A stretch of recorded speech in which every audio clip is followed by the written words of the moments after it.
Hello friends, Ram net JRF channel में आपका स्वागत है। इस चैनल पर हम NTA नेट पेपर 1 और पेपर 2 दोनों की तैयारी करवाते हैं, वो भी एक सिस्टेमेटिक तरीके से। पेपर 2 है हमारा हिंदी साहित्य। तो आज इस वीडियो में हम डिस्कस करेंगे जो हमारा पेपर 1 है उसकी यूनिट 10 उच्च शिक्षा प्रणाली। इसमें आज हम करेंगे भारत के प्राचीन शिक्षण संस्थान। इसमें मिथिला विश्वविद्यालय को आज हम डिटेल में डिस्कस करेंगे। इससे पहले मैंने प्राचीन शिक्षण संस्थान कई करवा दिए हैं। अगर आपने वो वीडियोस नहीं देखी हैं तो आप उन्हें भी देख लें, जिससे आपको बहुत फ़ायदा होगा। तो आइए देखते हैं मिथिला विश्वविद्यालय को डिटेल में। ये हमारा प्राचीन भारत के शिक्षण संस्थान में इम्पोर्टेंट विश्वविद्यालय है। इससे क्वेश्चन कई बार हमारा बनता है। तो आइए देखते हैं मिथिला विश्वविद्यालय को। मिथिला विश्वविद्यालय न्याय शास्त्र और तर्कशास्त्र से संबंधित है। पहला ही हमारा पॉइंट हमारे लिए मोस्ट इम्पोर्टेंट है कि मिथिला विश्वविद्यालय का संबंध किससे है। तो न्याय शास्त्र और तर्कशास्त्र से मिथिला विश्वविद्यालय का संबंध है। इससे कई बार क्वेश्चन हमारा आया है कि मिथिला का संबंध किससे है। तो न्याय शास्त्र और तर्कशास्त्र से। ये पॉइंट हमें याद रखना है। नेक्स्ट पॉइंट है मिथिला उपनिषदिक काल में ब्राह्मणवादी शिक्षा का प्रमुख केंद्र रहा। यानी उपनिषदिक काल में मिथिला ब्राह्मणवादी शिक्षा का प्रमुख केंद्र रहा।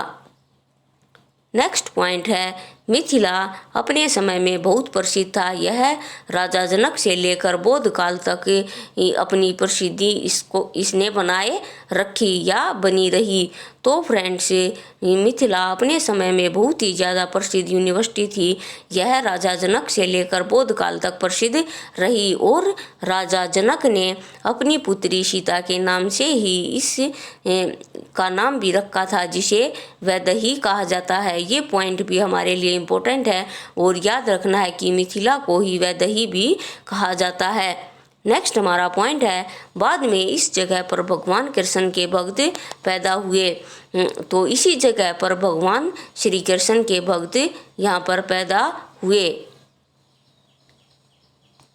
अगला पॉइंट देखते हैं 12वीं शताब्दी से लेकर 15वीं शताब्दी तक साहित्य और ललित कलाओं के अलावा वैज्ञानिक विषयों को भी पढ़ाया जाता था। तो 12वीं शताब्दी से लेकर 15वीं शताब्दी तक इसमें बहुत अच्छा साहित्य और ललित कलाओं के अलावा वैज्ञानिक विषयों को भी यहाँ पढ़ाया जाता था। आइए इसके जो मेन पॉइंट हैं मिथिला विश्वविद्यालय के वो देखते हैं। पहला पॉइंट है इसमें मुख्य रूप से न्याय शास्त्र और तर्कशास्त्र पढ़ाए जाते थे। तो ये मैंने ऊपर भी बताया था, न्याय शास्त्र और तर्कशास्त्र। जिन स्टूडेंट्स को न्याय शास्त्र और तर्कशास्त्र की पढ़ाई करनी होती थी वो मिथिला विश्वविद्यालय में आते थे। तो ये पॉइंट हमारे लिए मोस्ट इम्पोर्टेंट है। नेक्स्ट पॉइंट हम देखते हैं गणेश उपाध्याय ने नया न्याय तर्क या नव्य न्याय के नाम से एक विद्यालय की स्थापना की। तो हमें यह नाम भी याद रखना है कि गणेश उपाध्याय ने नया न्याय तर्क या नव्य न्याय के नाम से एक विद्यालय की स्थापना की। तो फ्रेंड्स, ये पॉइंट हमें याद रखना है कि जैसे यहाँ पर आया है न्याय तर्क और ऊपर मैंने बताया था न्याय शास्त्र और तर्क शास्त्र। तो ये मेन पॉइंट तो हमें याद ही रखना है कि मिथिला विश्वविद्यालय का संबंध न्याय शास्त्र और तर्क शास्त्र से है और गणेश उपाध्याय ने नया न्याय तर्क या नव्य नाम से एक विद्यालय की स्थापना की। नेक्स्ट हमारा पॉइंट देखते हैं तीसरा, तत्व चिंतामणि ग्रंथ यहीं पर लिखा गया। यानी तत्व चिंतामणि जो फेमस बुक है वो यहीं पर लिखी गई। नेक्स्ट पॉइंट देखते हैं मिथिला में अनेक साहित्यिक विद्वान उत्पन्न हुए। मिथिला विश्वविद्यालय में अनेक प्रसिद्ध साहित्यिक विद्वान उत्पन्न हुए। अगला पॉइंट है प्रसिद्ध कवि विद्यापति जिन्होंने हिंदी में लिखा और जयदेव ने संस्कृत साहित्य लिखा। ये प्रमुख कवि थे और इनका जन्म यहीं पर हुआ। तो हमें ये याद रखना है कि विद्यापति और जयदेव मिथिला विश्वविद्यालय से संबंध रखते हैं। विद्यापति हिंदी के प्रमुख कवि हुए जिन्होंने बहुत अच्छा साहित्य लिखा और जयदेव संस्कृत के प्रमुख कवि हुए जिन्होंने संस्कृत साहित्य लिखा। तो ये दोनों पोएट भी हमें याद रखने हैं, विद्यापति और जयदेव। नेक्स्ट हमारा पॉइंट है, यह विश्वविद्यालय राजा अकबर तक शिक्षा और संस्कृति के महत्वपूर्ण केंद्र के रूप में पनपता रहा। तो उस टाइम पर और जो यूनिवर्सिटी थी जैसे नालंदा, विक्रमशिला, इनको डिस्ट्रॉय कर दिया गया था, लेकिन मिथिला अपनी प्रसिद्धि जमाए हुए थी और यह राजा अकबर तक और अकबर के टाइम तक शिक्षा और संस्कृति के महत्वपूर्ण केंद्र के रूप में यह उभरती रही।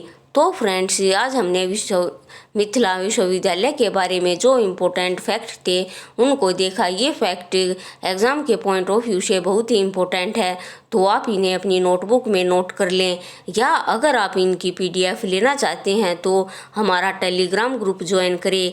इसका नाम है राम नेट JRF।